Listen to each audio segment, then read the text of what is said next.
नमस्कार दोस्तों, मैं हरेंद्र गौतम आपके अपने YouTube चैनल परीक्षा 247 में आपका फिर से एक बार स्वागत करता हूं। जैसा कि फर्स्ट क्लास में हमने ज्योग्राफी के इंट्रोडक्शन पार्ट को कंप्लीट किया था, तो हमने उस क्लास में क्या देखा था कि हमारे ब्रह्मांड में किस तरह से ब्रह्मांड विस्फोट होता है, विस्फोट होने के बाद में वो लाखों गैलेक्सियों में किस तरह से विस्तृत होता है। तो गैलेक्सियों में विस्तृत होने के बाद में किस तरह से किसी गैलेक्सी में तारे का निर्माण होता है, तारे की अलग अलग स्टेजेस को हमने अपनी फर्स्ट क्लास में डिस्कस किया था। तो उस चीज़ को डिस्कस करते हुए हमारे जिस तरह से तारा जब बन जाता है, जब तारे में सबसे पहली इनिशियल स्टेज होता है, मैं एक बार दोबारा से रिपीट कर देता हूँ आपको।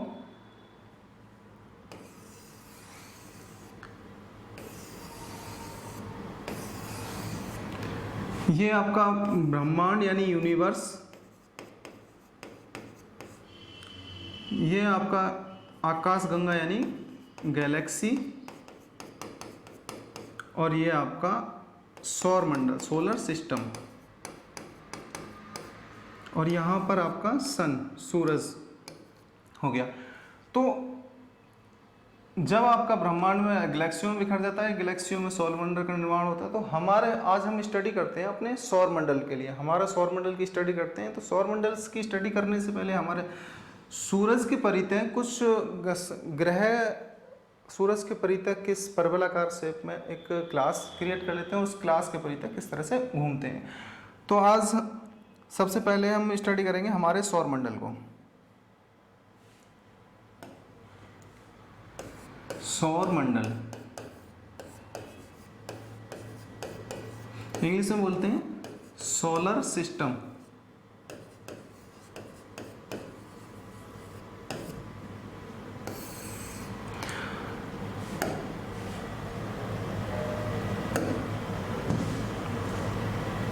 तो ये आपका हो गया, आपका मान लीजिए सन हो गया,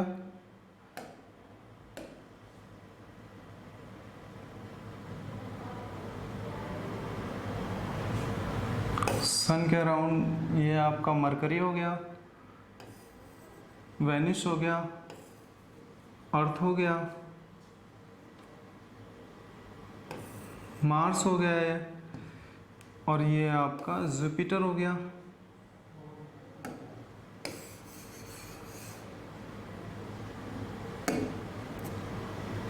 ये आपका सटर्न हो गया, शनि हो गया, और ये आपका अरुण, ये आपका Varun.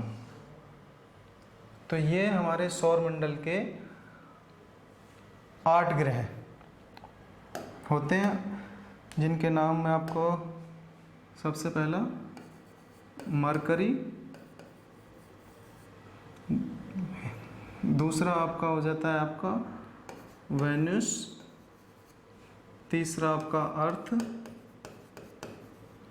Mars, Jupiter, then Saturn, then Uranus,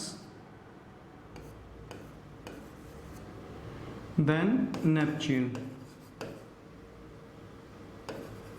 ये हमारे सौरमंडल के 8 ग्रह हैं, जिसने हिंदी में भी डिस्कस कर देता हूँ मैं आपको।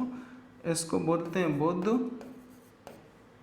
शुक्र, ये आपका पृथ्वी, ये मंगल, ये आपका बृहस्पति, ये आपका शनि, ये आपका अरुण, और ये आपका वरुण।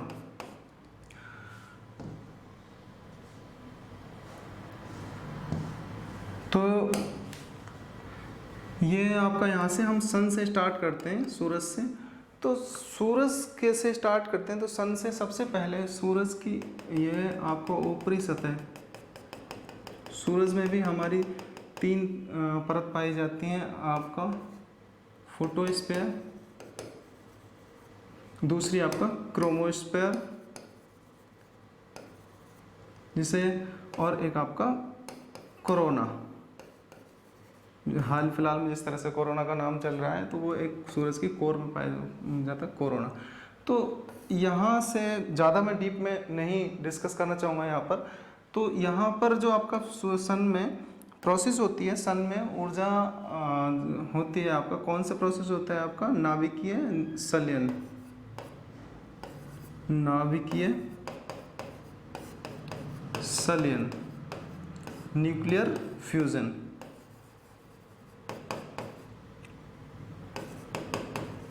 न्यूक्लियर फ्यूजन क्या होता है कि जब आपके सूरज में सर्वाधिक मात्रा में पाए जाने वाला तत्व कौन सा है, हाइड्रोजन। हाइड्रोजन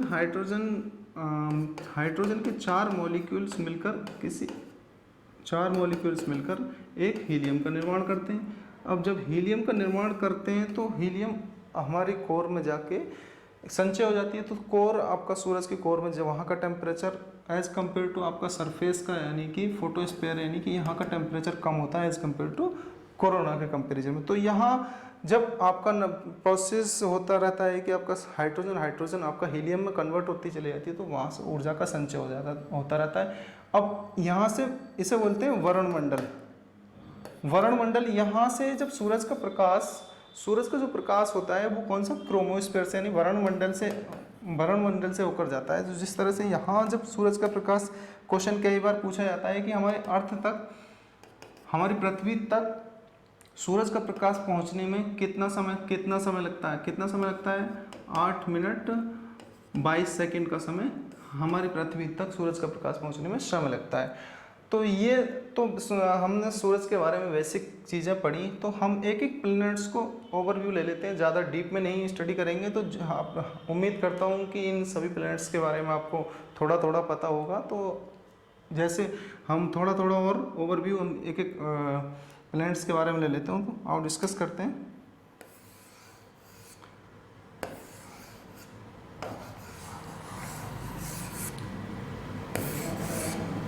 तो पहला आप हमारा जो प्लेनेट है वो क्या है आपका, बुध। बुध हमारी सोलर सिस्टम का, हमारे सौर मंडल का सबसे छोटा ग्रह है और सूरज के सबसे पास में है। और यहाँ पर सबसे ज़्यादा टाइम डिफरेंस, यानी कि टाइम डिफरेंस यहाँ पर इस ग्रह पर सबसे ज़्यादा पाया जाता है। टाइम डिफरेंस मतलब ये है कि यहाँ पर तापांतर, कि यहाँ पर दिन में टेम्परेचर लगभग, यहाँ का दिन का टेम्परेचर 432 डिग्री सेंटीग्रेड हो जाता है और नाइट टेम्परेचर आपका 137 डिग्री टेम्परेचर, यानी कि नाइट में इतना ठंडा और दिन में इतना गर्म। तो यहाँ का जो टाइम डिफरेंस होगा वो बहुत ज़्यादा होने की वजह से यहाँ जीवन नहीं पाया जाता है। तो बुध ग्रह पर जीवन नहीं पाया जाता है। तो ये तो था आपका बुध। थोड़ा स्टडी हम बात करते हैं। अब दूसरा ग्रह आपका आ जाएगा वेनिस, यानी शुक्र। शुक्र ग्रह को पृथ्वी की बहन, आपका सांझ का तारा, सुबह का तारा, तो ये किसको कहा जाता है आपका, शुक्र ग्रह को। शुक्र ग्रह सबसे गर्म ग्रह है, सबसे गर्म, हमारे सौरमंडल का सबसे गर्म ग्रह किसे कहा जाता है, शुक्र को। अब क्वेश्चन माइंड में ये आना चाहिए कि आपका जब सूरज के पास में तो आपका बुध ग्रह है, लेकिन सबसे गर्म शुक्र क्यों हुआ। शुक्र इसलिए गर्म होता है क्योंकि यहाँ पर कार्बन डाइऑक्साइड की, CO2 की परसेंटेज बहुत ज़्यादा मात्रा में मिलती है, जिसकी वजह से ये गर्म ग्रह कहा जाता है। तो ये से इसका आकार पृथ्वी के आकार के समान है, इसकी वजह से इसको पृथ्वी की बहन कहा जाता है। तो अब नेक्स्ट हम ग्रह के बारे में पढ़ते हैं। नेक्स्ट ग्रह है आपका हमारी पृथ्वी।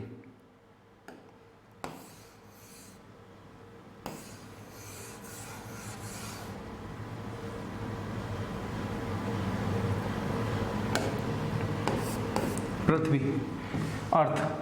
अब अर्थ के बारे में पढ़ते हैं। तो अर्थ को कहा जाता है नीला ग्रह। अर्थ को कहा जाता है नीला ग्रह।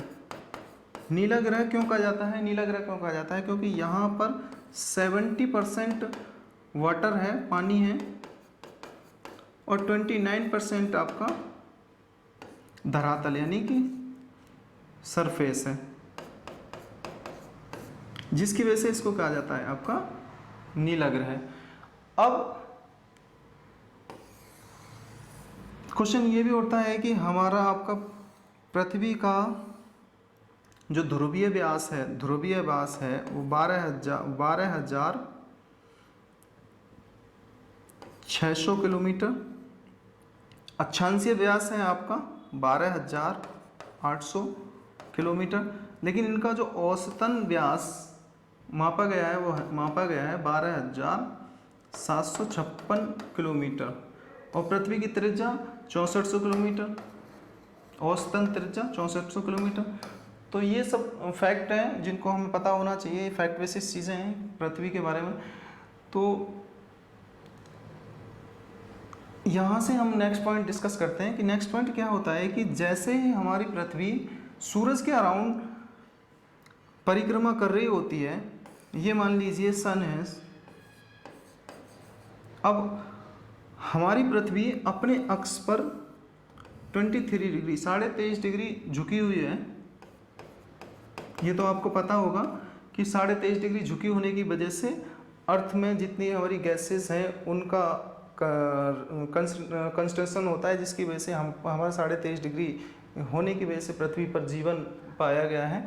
तो यहाँ पर जिस तरह से ये अर्थ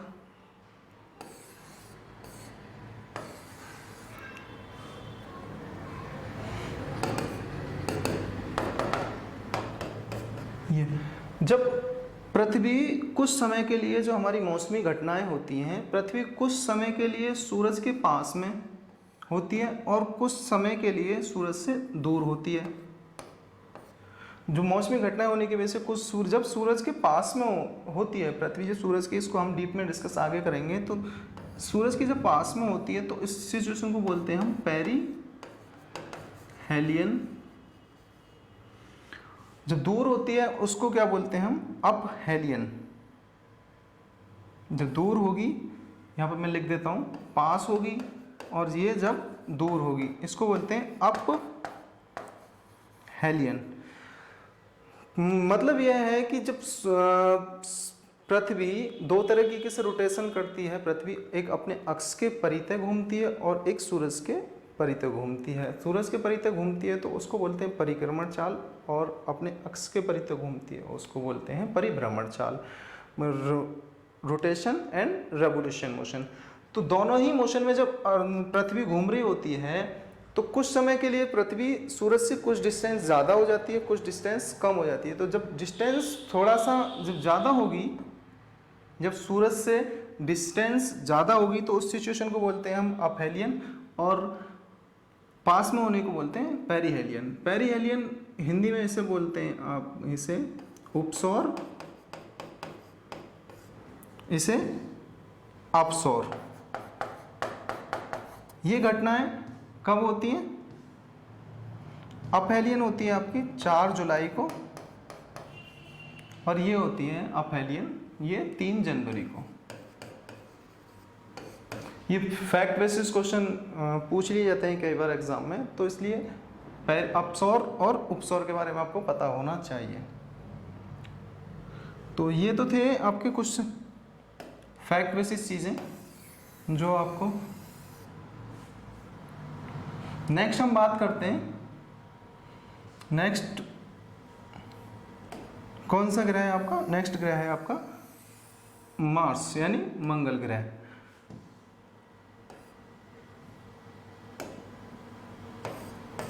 मंगल। अब मंगल ग्रह को लाल ग्रह कहा जाता है। मंगल ग्रह को लाल ग्रह क्यों कहा जाता है? क्योंकि यहाँ पर आयरन की परसेंटेज अधिक मात्रा में पाई जाती है, जिसकी वजह से इसे लाल ग्रह कहा जाता है। अब यहाँ पर इस ग्रह के 2 उपग्रह पाए जाते हैं। मैंने यहाँ हमारी पृथ्वी का एकमात्र उपग्रह वो क्या है आपका, उसका उपग्रह चंद्रमा। पहले इसकी स्टडी कर लेते हैं। चंद्रमा क्या है कि जिस तरह से ग्रह, ये आपका सन हो गया। अब मान लीजिए अर्थ यहाँ पर, पृथ्वी अर्थ यहाँ से रोटेशन करती है, तो इसका कोई उपग्रह होगा। उपग्रह किसी भी ग्रह के चारों ओर परितः घूमता होता है और साथ साथ में सूरज के परितः भी परिक्रमा कर रहा होता है। तो इन दोनों केसेस में क्या होता है, आगे हम ग्रहण पढ़ेगा तो ग्रहण के बारे में हम आगे पढ़ेंगे। तो यहाँ पर चंद्रमा के बारे में, चंद्रमा की स्टडी को सेनोलॉजी कहा जाता है। इसका 57% भाग चंद्रमा का हमारी पृथ्वी से दिखाई देता है, और इसका आकार, चंद्रमा का आकार पृथ्वी के आकार का 1/4 है, और इसका गुरुत्वीय बल जो है वो पृथ्वी के गुरुत्वीय बल से 1/6 है। तो ये सब चीज़ें फैक्ट बेस्ड चीज़ें हैं, इनको आपको मैं एक बार डिस्कस कर देना चाहता हूँ। तो हम बात कर रहे थे यहाँ पर मंगल ग्रह की। मंगल ग्रह के लाल ग्रह कहा जाता है क्योंकि आयरन ऑक्साइड की परसेंटेज बहुत ज़्यादा मात्रा में पाई जाती है, जिसकी वजह से इसे लाल ग्रह कहा जाता है। अब इसके जो 2 उपग्रह हैं, फोबोस और दूसरा है आपका Deimos.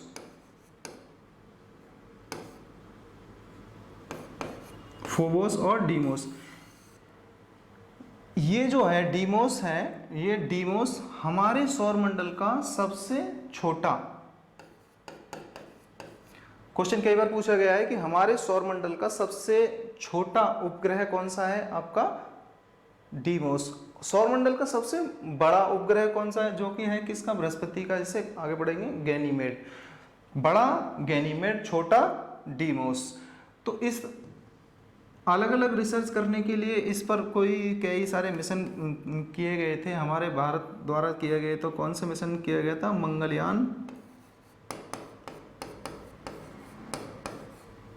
Mangalyaan first and Mangalyaan second, कई तरह के मिशन भेजे गए थे। अब एक और नासा द्वारा भेजा गया था mission, inside mission, inside curiosity mission. तो इस तरह के नासा द्वारा रिसर्च किए गए थे, कई मिशंस के अकॉर्डिंग इस पर हम इसकी स्टडी की। तो नेक्स्ट हम बात कर लेते हैं नेक्स्ट प्लेनेट कौन सा है आपका, इसको रफ कर देता हूं मैं।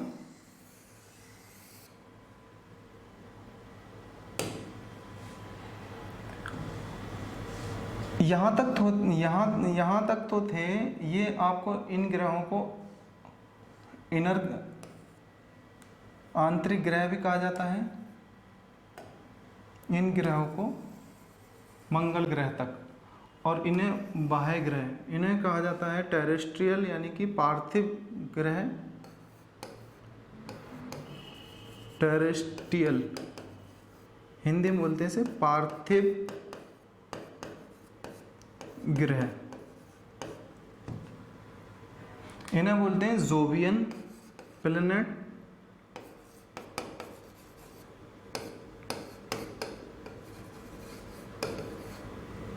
हिंदी में भी इन्हें जोवियन ग्रह ही कहते हैं। क्लियर। यहाँ क्यों कहते हैं, क्योंकि इन दोनों के बीच में, मंगल और जुपिटर के बीच में एक पेटी पाई जाती है जिसे बोलते हैं ग्रहों की एक पेटी पाई जाती है जिसे कहते हैं हम क्षुद्र ग्रह।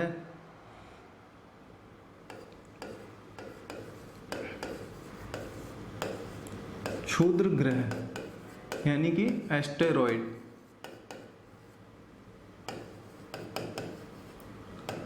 एस्टेरॉइड क्वेश्चन के पूछा जाता है कि एस्टेरॉइड कहाँ पाए जाते हैं, तो कहाँ पाए जाते हैं एस्टेरॉइड, मंगल व बृहस्पति के बीच में क्षुद्र ग्रहों की पेटी पाई जाती है। क्षुद्र ग्रहों की पेटी पाई जाती है जिसकी वजह से, अब यहाँ से पहले हम इन ग्रहों को पढ़ लेते हैं कि ये बाद के जो आपके जोवियन ग्रह हैं ये आपके गैसीय फॉर्म में पाए जाते हैं, और ये इधर के आपके धरातल फॉर्म में इनका कुछ ये इन पर किसी विशेष पदार्थ का होना पाया जाता है। तो यहाँ से जो आपके क्षुद्र ग्रह हैं, क्षुद्र ग्रह क्या है कि वो अधिकतम इनके पास में, जिस तरह से हमारा एक नौवां ग्रह हुआ करता था प्लेटो क्या होता था कि वो नेपच्यून की क्लास में होकर रोटेट करता था, जो अपनी क्लास पर्याप्त मात्रा में ग्रेविटेशनल फोर्स ना होने की वजह से वो क्या करता था कि नेपच्यून की क्लास में जाके कुछ पोर्शन उसका कट किया करता था, जिसकी वजह से उसको एक कंडीशन, ग्रह होने की एक कंडीशन है कि उसकी खुद की एक अपनी क्लास होनी चाहिए, वो किसी दूसरे की क्लास में एंट्री ना करे। तो वो नेपच्यून की क्लास में एंट्री क्या करता था, 2 पॉइंट पे काटा करता था उस क्लास को, तो जिसकी वजह से उसको ग्रह की श्रेणी से 2006 में हटा दिया गया। अब इसी तरह से इन ग्रहों के पास में पर्याप्त मात्रा में ये सूरज के परितः अपनी एक अलग क्लास है, इन क्षुद्र ग्रहों की पर्याप्त मात्रा में ग्रेविटेशनल फोर्स ना होने की वजह से ये ग्रह क्या करते हैं कि अपनी क्लास को छोड़ देते हैं। अपनी क्लास को छोड़ने के बाद में मान लीजिए ये आपका अर्थ, अब ये अर्थ की क्लास में आने स्टार्ट कर देते हैं। जब पृथ्वी की क्लास में जब आ जाते हैं तो यहाँ पहुँचने के बाद में जब अर्थ क्लास में आ जा रहे थे तो यहाँ पर पृथ्वी की कक्षा में आने के बाद में, सरफेस पर पहुँचने के बाद में, यहाँ पृथ्वी के एनवायरनमेंट में आने के बाद में फ्रिक्शन फोर्स इतना हो जाता है कि फ्रिक्शन फोर्स होने की वजह से ये क्या है कि जलने लगते हैं। अब जलने लगते हैं तो जलने के साथ साथ में यहाँ पर आने के बाद में जैसे ही उनका जलने के बाद में उनका आकार हो जाता है काफ़ी छोटा। अब जैसे ही वो धरातल पर पहुँचते हैं, धरातल पर पहुँचने के बाद में पृथ्वी पर कुछ स्थान पर गिरने के बाद में वहाँ पर ब्लास्ट करते हैं। ब्लास्ट करने के बाद में वहाँ पर क्या है, कुछ झील, कुछ गहरे गड्ढे का निर्माण करते हैं और गहरे गड्ढे का निर्माण करते हैं। इसी तरह से हमारे भारत में एक झील है जो महाराष्ट्र में पाई जाती है, उसको बोलते हैं हम लोनार झील। लोनार झील कहाँ पर पाई जाती है? महाराष्ट्र में। महाराष्ट्र में उल्का इन्हें यहाँ पहुँचने के बाद में, देखो मैं दोबारा से रिपीट कर देता हूँ, जब आपका एस्टेरॉयड अपनी क्लास छोड़कर किसी और प्लेनेट की क्लास में आ जाता है तो जैसे ही उसके सरफेस पर पहुंचता है, पहुंचने के बाद में उसको कहा जाता है उल्का पिंड, मेटेरॉइड कहा जाता है। जैसे ही वो धरातल पर आ जाता है, धरातल पर आने के बाद में, गिरने के बाद में कुछ उसका स्थान की गहराई में चला जाता है। गहराई जाने के बाद में उसमें कुछ निर्माण करता है, जैसे कि आपका यहाँ पर महाराष्ट्र में पाई जाने वाली लोनार झील। तो हम यहाँ पर डिस्कस कर रहे थे, एक एक प्लेनेट को डिस्कस कर रहे थे। तो हम यहाँ मार्स तक, मंगल तक हम लोगों ने डिस्कस कर लिया था। अब बात करते हैं हम यहाँ पर जुपिटर यानी कि बृहस्पति ग्रह के बारे में। बृहस्पति ग्रह के बारे में डिस्कस करते हैं। ये आपका जोवियन ग्रह का हिस्सा माना जाता है।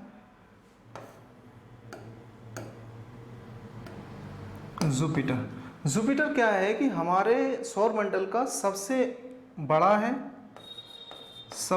बड़ा ग्रह है।